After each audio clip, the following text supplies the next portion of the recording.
Good afternoon friends. দেখো আমার ছাদ বাগানের সুন্দর সুন্দর ফুল, আর এই সুন্দর সুন্দর ফুলের আমার ঘরোয়া খাবার। দেখো, ড্রাই ফ্রুটস ভিজানো জল।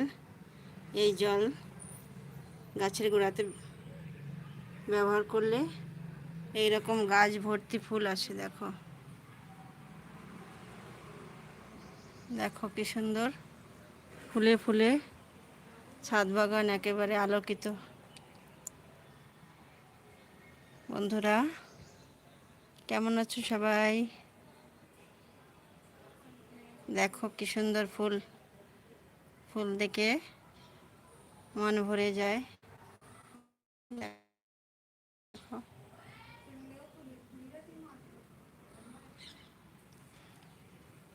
দেখো এরকম সবজি ভিজানো জল, তারপরে ড্রাই ফ্রুটস ভিজানো জল, চায়ের পাতি ব্যবহার করার পর, চা বানানোর পর চার পাতি ধুয়ে তারপরে শুকিয়ে গাছের গোড়াতে ব্যবহার করলেও গাছে এরকম সুন্দর সুন্দর ফুল আসে। দেখো